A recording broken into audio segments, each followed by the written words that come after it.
subscribe to the Donnie Houston podcast, man.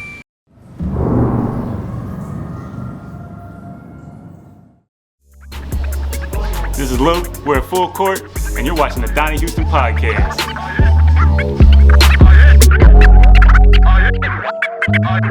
What's going down, man? It's your boy Donnie Houston. You know what I'm saying? We're here for a special podcast, man. Special episode. We're here live at Full Court Houston. That's 610 West Alabama, man, right here in Houston, Texas, man. They got them all over the country, but this is a Houston location, man, and we doing a special episode, man. This is celebrating the 50th anniversary of hip hop, and we're talking about hip hop and fashion, man. You know what I'm saying? As you all know, the two go together, man, like peanut butter and jelly. You know what I'm saying? Like weed and Swisher Sweets and all that other shit y'all like, man. So I got my dog Luke in the building, man. He's the owner of the shop. You know what I'm saying? I'm honored to have him here. He's a really good friend of mine, and we just gonna talk about it, man. We're talking about 90s, and my boy is really into that 2000 tall tee fashion. You know what I'm saying? So we're gonna get into that too, man. Luke, what's going down, man? Man, just in here in my jabos. Ready to talk about it, ready to chop it up. For sure. Well, man, tell me what even made you want to do this? You know what I'm saying? Do something like this. The store itself, I mean, honestly, like I'm just one of those people that like the day to day, like real job, corporate world didn't really work for me. So I was just kind of like searching for something to do and just found it. You know what I mean? I was just going to the thrift and selling stuff on eBay and like kind of just found the whole like fashion side of it, you know what I mean? And it just over time, long story short, it became this, So what is it about the fashion that really, draws to you, you know what I'm saying? I really just like appreciate, the stuff that I grew up with, the stuff that I grew up watching and seeing, you know what I mean? Like, there's a lot of stuff that I learned about after I got into it. There's like, but Jabos, like I remember Jabos when I was a kid, you know what I'm saying? Like, I love Jabos and came back 3-4 times. Exactly. And but yeah, I mean, that's the stuff I love the most about it is the stuff that I wanted to wear when I was a kid, but I didn't have, or my parents wouldn't buy me or whatever, that kind of stuff. I think that's like the common story, But then I think since I've been in it, I've like become a nerd about it, and there's like stuff like polo that. When I was growing up, to me, in my mind, polo was just like the little golf shirts that like all the nerdy kids wore. But I didn't know there was all this like crazy dope polo that, like cool people were wearing, you know what I'm saying? That was really dope, and that's something that I found like after the fact, kind of just being in it and realizing it, finding it. Did you notice, when did you start noticing the relationship between like hip hop and fashion and all that? I mean, out the jump, I mean, it was like, that was the fashion that I was interested in, you know what I mean? Like I say, I grew up like looking at like Boosie and UGK, Pimp and Bun, and that was who I was trying to dress like, you know what I'm saying? That was who I wanted to like emulate, So, I mean, it was just that, Yeah, for sure. Well, man, we got some real dope people. First of all, you want to talk about this jersey I'm wearing, man? The jersey you're wearing is I can't date it to the exact year, but I would assume it's from 1994. It's a Kajana, I don't know if I'm saying the name right, Kajana Carter jersey, Penn State. They had an undefeated season that year. They were really good, very popular. And if you look on the internet and try to find pictures of DJ Screw, you will see pictures of Screw standing with Kiki wearing this jersey, this specific jersey. I'm sure it was around 94 or 95 when he was, rocking it. And that's the kind of stuff that I look for, you know what I'm saying? That's the stuff that I just like, I really like just nerd out. And I'm like, I'll find these old pictures of different people and I'm like, oh, eBay, how do I find this? You know what I'm saying? And I'm comparing the pictures, comparing the eBay list, and is this the exact same thing? Is it the right thing, And yeah, that's the part that I really find fun, Yeah. We got a lot of stuff back here. Are there any here that's like your favorite pieces?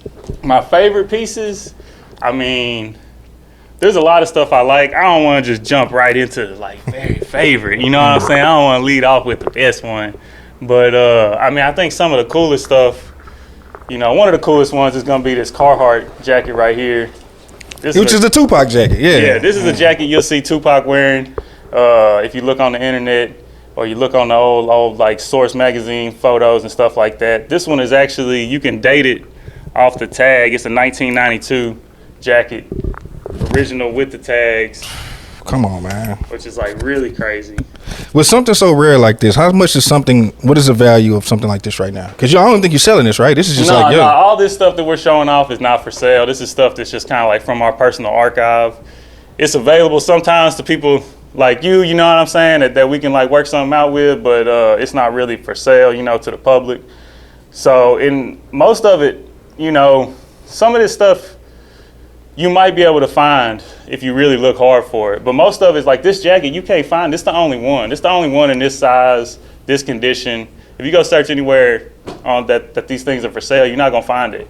So the price is like, how much do I want for it? You know what I mean? And it's like, how much is somebody willing to pay for it? It's really like speculative, How much would I pay for it? You know what I mean? I think I paid like $300 for it, just to not sell it, just to have it, you know what I mean? So to me it's worth more than that, Yeah, for sure. Like I thought I got a deal for $300. Like I was pleased. I thought you was gonna say more than that.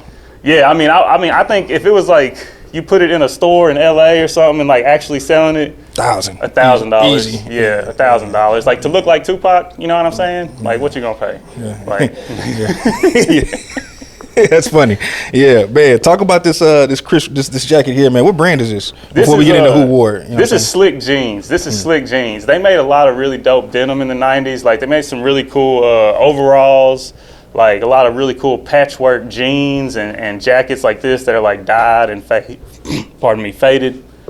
And this one in particular was worn by one of the members of Kriss Kross. I'm gonna keep it real. I don't know which one.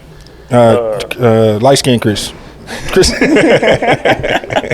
But they had a matching set. One homie had the purple one, and the other homie had the lime green one.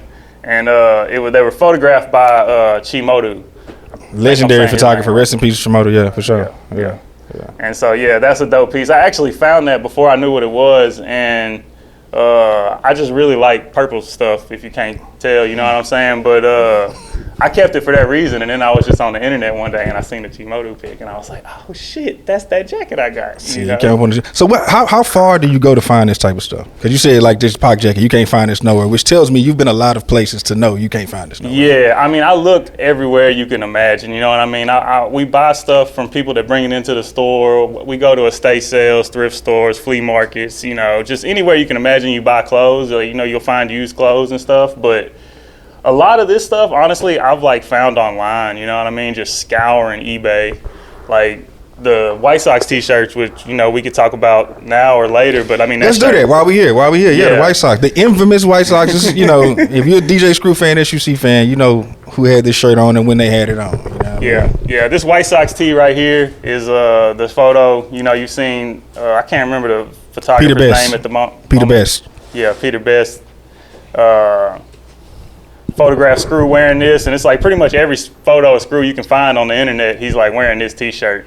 And just several years ago when I got into this, one of the things that was really like hype about like vintage was people trying to find stuff that like Kurt Cobain was wearing or stuff that you could find Tupac wearing or something like that. And it was like, like always, like the South was getting kind of like, was slept on, you know what I'm saying? People weren't worried about finding what Screw was wearing, you know what I mean?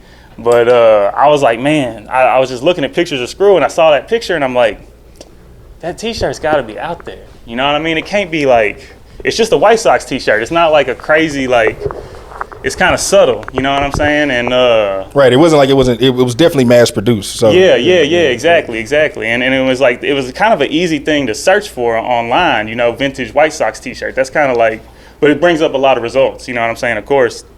And it just started, man. It was like, I would look every day. Every day when I wake up, eBay, and then like everything else, Depop, Grailed, wherever else they sell the shit, and like it was literally years of looking for that t-shirt and finding all these other things that like that jersey, you know what I'm saying, and the Carhartt jacket and all these other things that I wanted too, and finding those, but never finding that t-shirt. And then just I would go through periods where I would stop looking even. I'd go through like months, I wouldn't even look, and then just like randomly it would strike me and I'd be like, oh shit, I gotta find it. And I'd be on eBay again, and then just one day I found it, you know what I mean? And it's like, I bought it on eBay for like $30, but I wouldn't sell it for anything, Right, it's priceless, right. But yeah, it's one of those ones, and like I've continued to look for it, and I found a couple more, since then. So I actually have a few of them. But yeah, it's one of the things. It's like you gotta get it. You know what I'm saying? Like I can't sell that just because like I had to tell you what it was. Like, you need to come tell me you know what it is, and then you might be able to work something out, you know. Yeah. when people come in full court, what are some of the things that they looking for? I think a lot of people, you know, are like, I don't want to say average customers, but like most people that come here, they're looking to try to get something like, to get a whole fit, you know what I mean? We post a lot of stuff that's like showing like how to put it all together, you know what I mean? And I think a lot of people come in here really trying to get it all, you know. They want to get a hat to match the shoes that they saw that they wanted to get, and they, same as you know what I'm saying, gave you the jersey, first thing you wanted, you wanted to find a hat, you know what I'm saying, to go with it. And it's like, yeah, I think they're looking for everything, you know, trying to just like, you know, get that style, that full court style, you know what I'm saying? We there's a lot of vintage, you know what I'm saying? There's a lot of vintage out there. There's a lot of vintage stores. There's a lot of different people with different styles you can shop with. But I feel like full court's got like that like street style on lock, you know, and that's what I think people come here for. You said that talk about, because full court itself, there's a Houston location, but you guys are, you know, like I said in the intro, you know, around the country, man. Yeah, we have partners. I'm not actually like the original founder of full court. I have a partner, or a couple partners in Florida that actually started the business several years ago, and they opened a store in St. Petersburg, or actually originally in Clearwater, Florida, and then now the Florida location's in St. Petersburg. But yeah, a few years ago, the pandemic had happened, and you know, like it was kind of like mid-pandemic, 2020, and you know, we, like a lot of people, I'm sure, went into the pandemic like just like real nervous, unsure, didn't know what the hell was gonna happen. But for some reason, it's just like it kept working and it kept getting better. And it's like we were selling online and it was just booming. You know, it was before the store, and it was just working. It was working. It kept getting better and better. And it was like, what the hell is going on? But like, I feel like we need to open a store. You know, and it just seemed crazy in my mind because it's like the pandemic going on, shit's closing. People thinking the economy gonna crash, but we just keep doing better, you know. And I think, you know, my friends out there saw like, you know, what I was like plotting on. You know what I'm saying? I had been wholesaling them stuff, and we had a little business relationship prior to that. You know what I'm saying? And it just kind of worked out where it was like, man, let's just, you know, let's open a store here in Houston, and why I'm gonna do whatever when it could be full court. You know what I'm saying? And like, it's already established, and you know, the name's built and the reputation's built. We had a big local following already, you know, from selling here for years, and so it hit, man. Opening day, we had a line down the street, man. It was crazy, bro. We had 100 people here. Like, we didn't stop checking people out for like 3 hours. So yeah, it's been crazy, man. Yeah. Man, talk about, because, you know, we were talking, you know, I'm a little bit older, so I'm more like 90s fashion, you know what I'm saying? But you really into the 2000s, man. Yeah. You know what I'm saying? Anybody here waiting for the tall T to come back? Yeah. Oh, man, come on. Damn, it's just me, huh? Luke told me straight up, man, he ready for the tall T to come back, man. I'm ready, man. I'm ready. The tall tees, the like the bootleg SpongeBob, you know what I'm saying? The like gangster Popeye. Like, I love all that shit, man. Like, it's goofy and it's kind of funny, you know what I'm saying? And it's a little bit just like a lot, but... And it's a whole lot. It's not a little lot, it's a whole lot. But yeah, I don't know. I love it, man. I love it. I feel like it has its place, you know what I'm saying? I feel like it's something that every era of stuff kind of goes through, where it's like, it's cool, and then everybody's like, wait a minute, no, it's not. And then we all kind of turn on it, you know what I'm saying? Like, ringtone rap, all that kind of stuff, you know what I'm saying? We kind of turn on it. I mean, it's like you come back to it, it's like, man, like, they're just doing their damn thing, man. Like, you know, like, just let them have their moment, you know? So, yeah, I don't know. I think it's just, you know, it's going to have its moment. It's going to have its moment. You're going to see it. Justin Bieber or somebody going to pop out in a little 4XL, and it's going to be everywhere. It's going to be everywhere.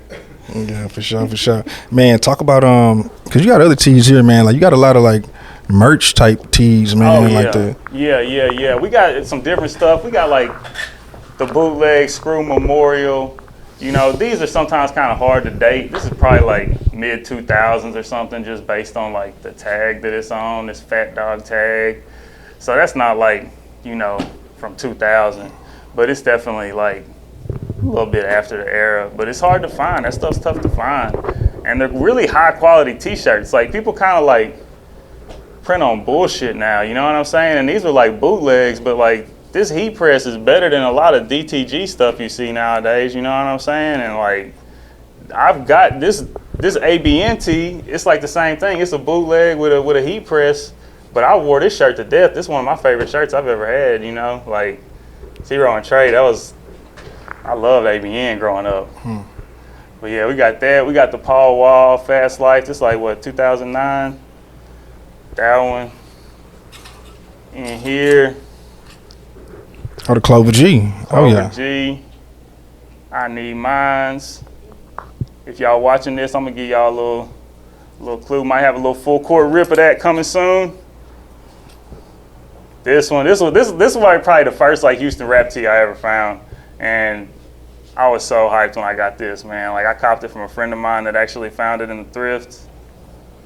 But it's the 10th anniversary Rap-A-Lot joint. Everybody listed on the back. I found this one a few more times online, but it's always like hella expensive. Sometimes I buy it, you know, anyways, but I've had this one a few times. Got the Texas Freaknik 99. Anybody was at the Freaknik in 99, Texas Freaknik? So maybe somebody can give me the history on this one. I wasn't there for this. That was a little bit before my time. And then we got like these, man, I gotta show both of these. It's like the gas station hood classics, you know. This is what I'm ready to come back. You know what I'm saying? You really into this? Yeah, like, bro. Yeah, I love this shit. I mean, I wish this tee fit me, bro. It's 3XL, so it's a little bit too big. You know what I'm saying? If it's 2XL, I'd pull it off. This one, I wore this one a whole bunch. I kept this, like, this one's in my rotation, like, straight up. Yeah. Man, you got the Black Monks tee, man. That's something you don't see every day. You can tell us about this one. Oh, Black Monks, yeah, for sure, man. Y'all know about Black Monks? Yeah, for sure. 3-2, man. AWOL, DA, you know what I'm saying? Dope group out of Rap-A-Lot, man. Legendary. What, you want me to turn around? What, you want to do a twirl for you? This is the second album, too. The No Mercy album is the second album. Yeah, this is crazy. So when did this come out? 90s, how old do you think this is? That came out in 97. That album came out in 97. Yeah. This is a good example. This definitely, like, this was somebody's favorite tee.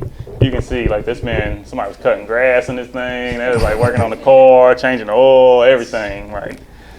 Yeah. But it's also, you know, it's one of them ones, man, like, you can't find this. It's not, you know, I've just been on eBay for years, just like Rap-A-Lot tee. And it's like, you find a whole lot of, like, the Supreme Rap-A-Lot tee. You know, you find 100 of those.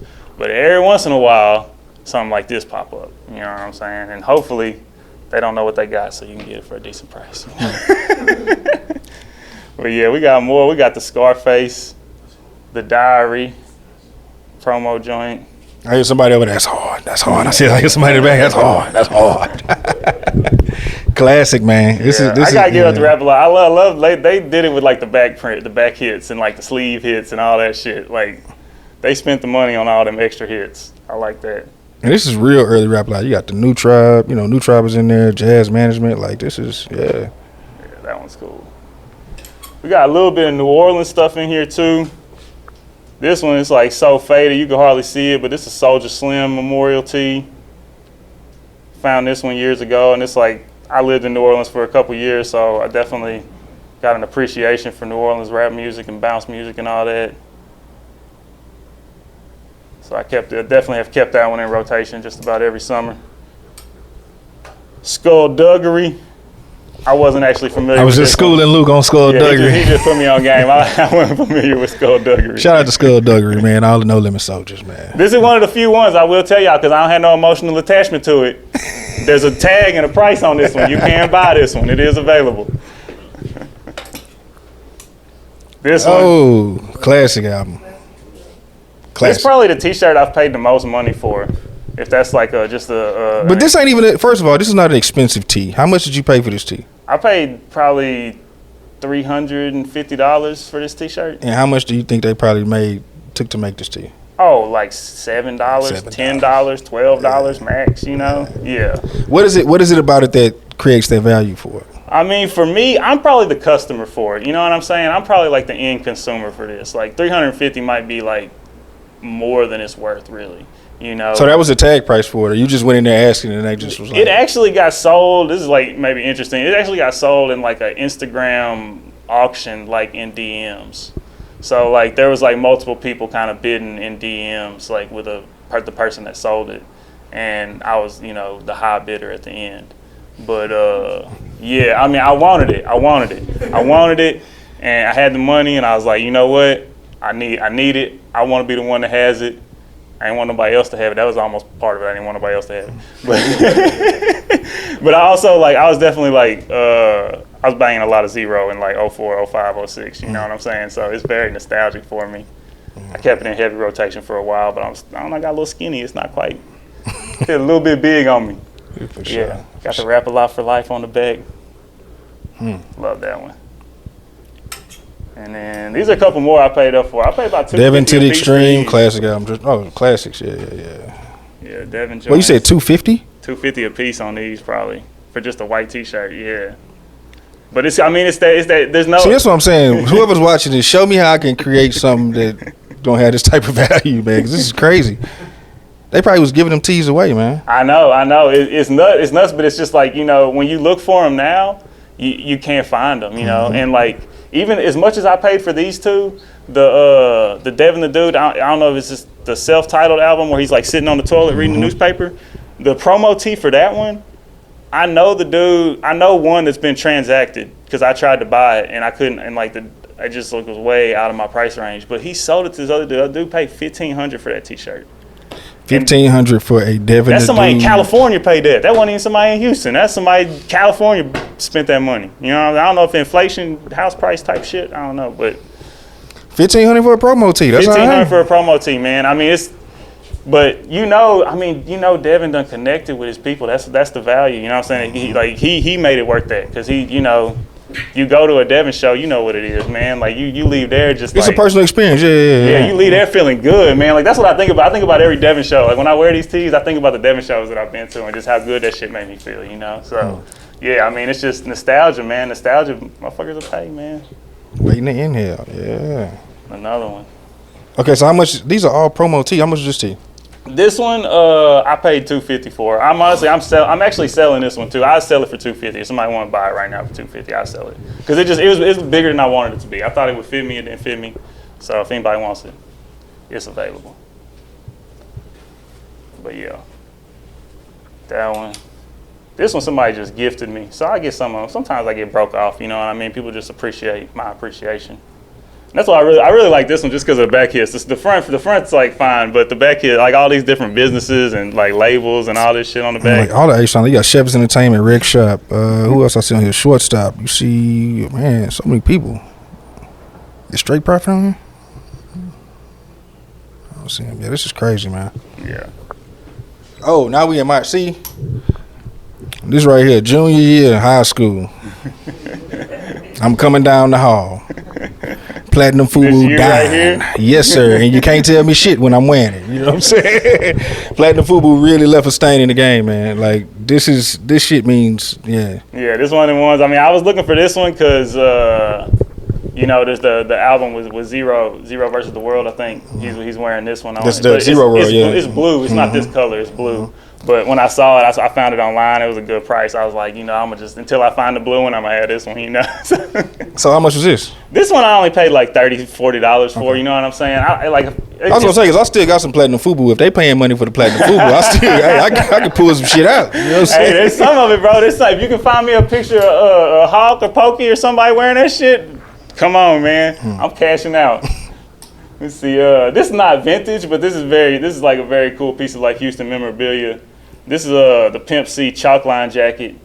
I think they produced these in like 2017, 2018. Somebody around here in here probably know better than me, but yeah, these are just dope. I wish I would have bought like 10 of them when they made them, but I just bought the one. But yeah, this is like super sick. I was actually born in Port Arthur, Texas, so I got special appreciation for UGK and Pimp. Already. Oh yeah. This just some like cross-color stuff. This not necessarily like, no artist-related thing, but... No, if you're talking about early brands in hip-hop, like Cross-Color was on it, man. Cross-Color, Carl Canal, all that, yeah. Yeah. Got a little bit more of that in here. The little Cross-Colors unit. See, this is fresh right now, to me. And then yeah, this stuff actually probably will be available at some point. Some of this just kind of like random stuff, I will sell that stuff. But this is just stuff that I had like. Got the Woo wear. Yeah, the Woo wear jean shorts. Jean shorts having a moment right now. Jean shorts are back? The jean shorts are back, bruh. Like jean shorts are popping right now. Boys in the jorts? Like, wearing jorts? If you just kind of cool, you fucking with like the regular like Levi's jean shorts. But if you hella cool, you really got your shit together, you come to get these. You know they long shorts? That's the thing? baggy shits. Yeah, something you can fit like a spray can in or something. You know what I mean? Like that type shit. Oh shit. Yeah. The jean shorts have popped. Like the Gerbos, the Jinkos, anything that's baggy as hell, man. That's baggy. That's what's coming back. We can come back. Yeah. Baggy is on the way back. That's what I'm pushing, man. That's what I'm pushing. Baggy shit. You leave it up to Luke. We gonna be in baggy jeans, tall tees. And yeah, that's the next step. I just get, you know what I'm saying. We slide in with the Gerbos and Jinkos. Next thing is 5XL white tees at the gas station. Fuck it. That's what's up, man. So what's the future for Full Court, man? Right now, man, we just still steady building. You know what I'm saying? We opened another store in New Orleans earlier this year. So we got a location in St. Petersburg, Florida. We got a location in the French Quarter in New Orleans, and then we got the Houston location here where we're at.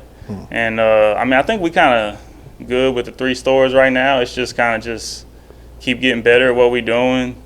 Start trying to like expand what we're doing, build. I want to work with more people. You know what I'm saying? I want to like carry more brands, you know what I'm saying? Like the vintage is cool. I'm gonna always sell vintage. We always gonna carry vintage, but I see just like cool local brands that are doing shit, and I want to like help them grow their shit and like carry their stuff. You know what I'm saying? But you gotta be dope, man. You gotta have your shit together. But I mean, y'all making y'all's own stuff as well, though. Yeah, of course. We make our own products. Yeah, we make our own t-shirts and we making shorts now. We making we got jean shorts. That's next summer. Okay. That's next summer. We working on that. Right. We got the mesh shorts, and we've had some nylon and stuff like that we've come out with this summer. I think we working on. I can't talk about it all. I'm not like the big boss of the merch, so I can't say everything. But we're working on some dope shit. And I think if like you look around at everybody that's like doing stuff in Houston, you're gonna be like, damn, yeah, Full Court doing their thing. For sure, definitely. That's why I had to come here, man. That's why I had to come and do it. Y'all got questions before we close this thing out? We can go to y'all, man, while y'all chilling. Anybody want some questions, commentary, anything y'all want to talk about? Everybody good? Chilling? Already, man. Chris? What age did you start you were interested in what you're interested in with the clothing and the throwbacks? Do you remember how old you were? I mean, it's kind of a funny thing. I mean, like I remember like straight out of high school, like going to the mall. And I was actually like I'll just date myself. I'm 37 years old, so I mean I'm a little bit older than I might look. But when I was like straight out of high school in like 04, 05, 06, I had moved to Houston after Hurricane Rita. Had a FEMA check, went to the Galleria, balled out on some Mitchell and Ness, and you know what I'm saying, all that. And so it was like that was like my first little dip into like like just fashion at like picking what I'm wearing basically, you know what I'm saying, and having fun with it. And then I just over time I was on paper for a while, to be honest, and I had ran from it for a little while, so I had a warrant, and so I'm driving around like thinking, man, I need to look like you don't need to see my identification or license or insurance and none of that shit, you know what I'm saying? So I got into like Kohl's, and I was in the sweater vests and the button ups and you know what I'm saying, and like dress pants and stuff. And then finally, like, got off paper, and it was like, all right, shit, all that shit, you know what I'm saying? Back in the Gerbos, you know what I mean? And, but that was it, man. Once I got off paper, it was like, I just, that was like when I just, like, man, I'm done with this corporate bullshit. I had a really good job at that point, but I was just like, man, I'm done with this shit, and trying to figure it out for myself. And I tried to go back to school for a little while, but I just, like, it wasn't for me, and then just kind of through happenstance, I figured out the whole like reselling on eBay and stuff like that. I literally was selling my video games and stuff because I was like, man, I gotta get rid of some shit and just make some money or something. I put that shit on Amazon and it worked, and then it just went to that. And then I moved back to Houston. I was living in New Orleans at that time. I moved back to Houston, went to the thrift stores, and then I realized like, oh damn, they picking Tommy and Nike, and then people like this shit. I'm like, damn, okay, damn, all right, cool, this is coming back. And then that was like 2016-ish, you know, and so that's kind of when I really dove into it. 2016 was when I was like, man, I'm just gonna do this. You know, I made my Instagram account, and I just started going hard in the thrift, you know, and just it really built it from there, from nothing, bro. It's crazy. It's crazy sitting in a fucking store now. Yeah. And let's get the website out, man, for the people that want, if they can't. The website, yeah, fullcourtclassics.com. We don't have a ton of product on there right now, but you do have all the information for our stores and stuff, and we are super responsive in our DMs on Instagram. Our Instagram here in Houston is Full Court Houston. You can check our bio and find all the other Instagram accounts. But if you do see anything you want, you know what I'm saying, just hit us up. We'll work it out, you know what I'm saying? We do ship, we do pickup, you know what I'm saying, if you're in store, if you're local. And yeah, check us out. Already. I have a question. So if we clean out our closets or our garage and we find some vintage clothing, are you able to purchase those items that we have? That's my favorite question. This is my favorite question. Absolutely, yes. If you have anything to sell, we do buy normally Monday through Thursday. So that's like, because we're kind of busy Friday through Sunday on the weekends. But if you do, just like hit us up on Instagram. If you can't make it in Monday through Thursday, just try to make an appointment with us or something. But yeah, if you have anything, you know, we buy old T-shirts, anything kind of from the 90s that you know you think is cool, we'd probably be interested in it. If you're, you know, somebody at home and you're like, man, I got a whole lot of stuff, I don't know, like, feel free, hit us up on Instagram, you know what I'm saying? We kind of describe it to us, send us some pictures or something, and we can let you know, if it's something we would buy or not, you know. But yeah, vintage clothing, lightly worn sneakers, all that stuff. What's up, big dog? So, do you think, well, this is a question for both of y'all, like say the Travis Scott merch today, do you think we're going to be looking at that merch in the future the same way that you guys are looking at the hip-hop vintage behind you the same way? Potentially. I think it depends on how, like, you know, potentially. And honestly, I would probably say yes, because I know, like, Travis means so much to, like, so many people. And that ain't going to change. You know what I'm saying? 20, 30 years from now, they see something that they might have got at Astroworld, you know, last year, 2 years ago, whenever that was. They see that, 10, 15 years from now, they probably going to be willing to pay the $250, $300, whatever. You know what I'm saying? So, yeah, no, I think it might hold it up. Yeah, I agree. I don't even know what to add to it, but yeah, I mean, I just agree. I think, yeah, that, Travis obviously is like people are tapped in with Travis, you know what I'm saying? So yeah, I think people are gonna love his shit forever, and 30 years from now, people are gonna be looking for that shit. I mean, his shit already, like, you can go to a Travis show and buy your merch and put it on eBay and sell it today. Yeah. So for certain, in the future, it probably will. I mean, it's all about, like, I feel like just like if the economy's good, vintage is gonna be valuable. You know what I mean? Like, as long as it's not the Great Depression, like, this shit's gonna work. You know what I mean? And as long as there'll be cycles of, like, nostalgia. You know what I'm saying? And it's like, as those people that grew up and were teenagers with it kind of age into that, like, 30 range and start getting insurance and paying off car notes and having money and shit, they're gonna start being like, you know what? Yeah, I'll pay $350 for that Joseph McVeigh Zero T-shirt. Send it. Fuck him.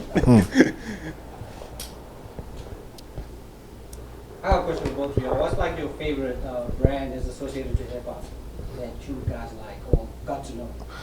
Personally, man, Platinum Fubu had the hood on fire.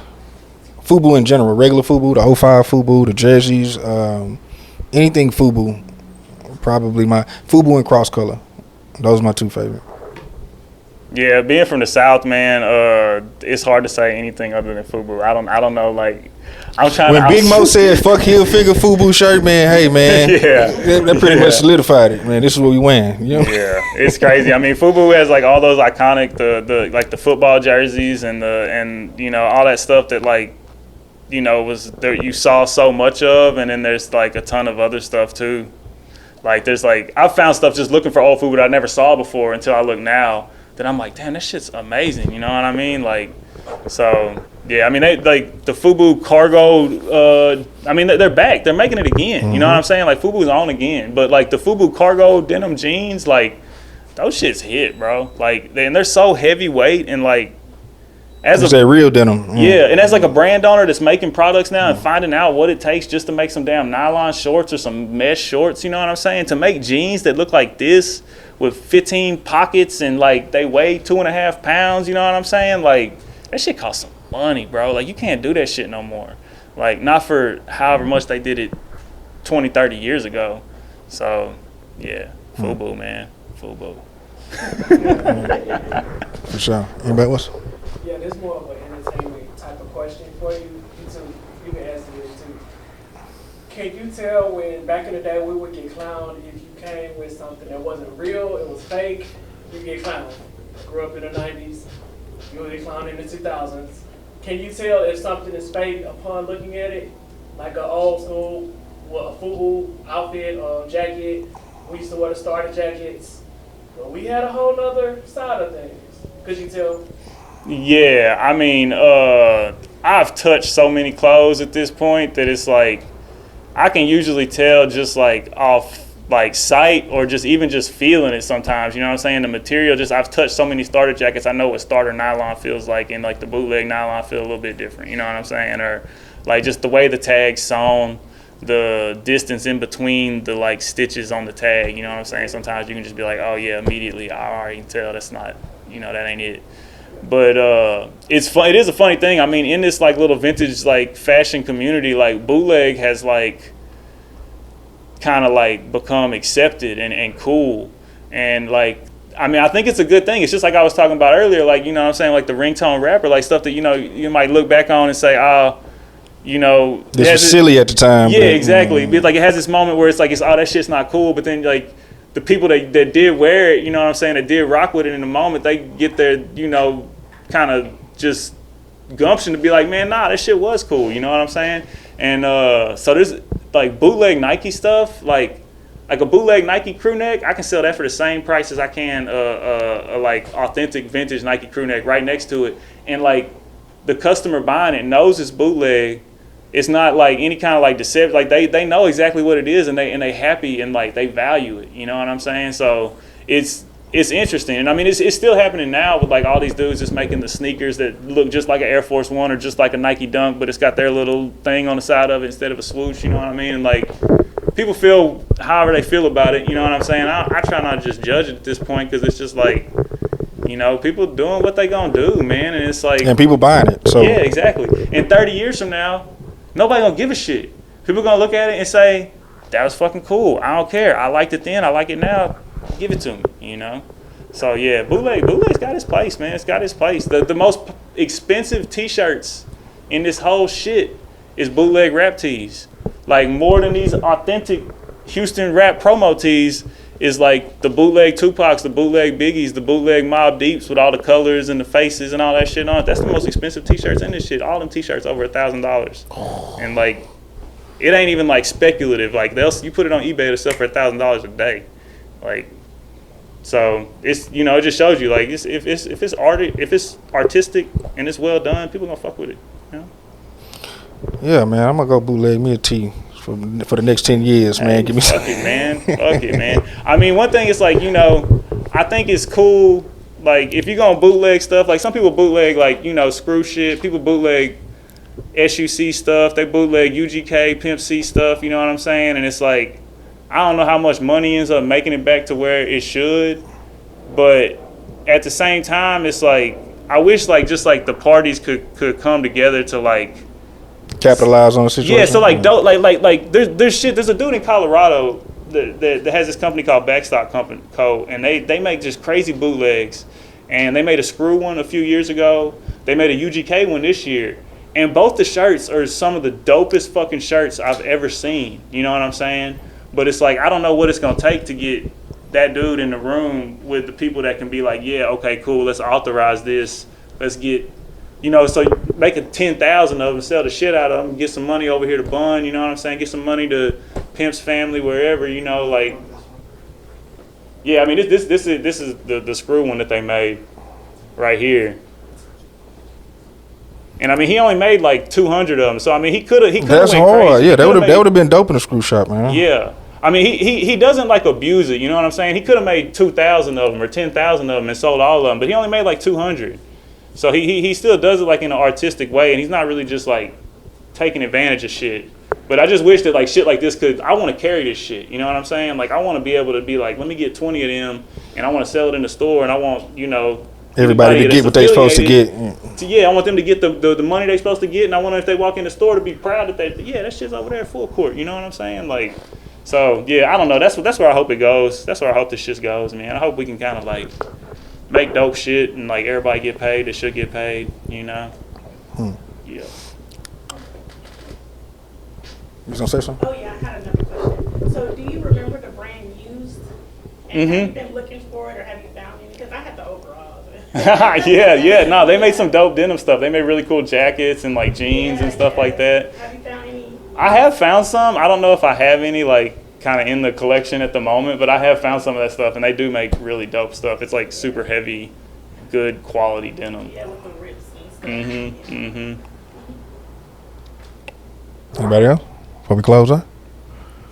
Already. Well, listen, man, I appreciate everybody coming out. You know what I mean? This is hip hop and fashion. We're celebrating the 50th anniversary of hip hop. I got my boy Luke here, man. Thank you for having me here today, man. I appreciate the hospitality, brother. Hell yeah, bro. Thanks for coming through, man. Yeah, for It's sure. been fucking dope. For sure. Well, yeah, man. I'm Donnie Houston. It's Luke. We're at Full Court Houston. We're about here.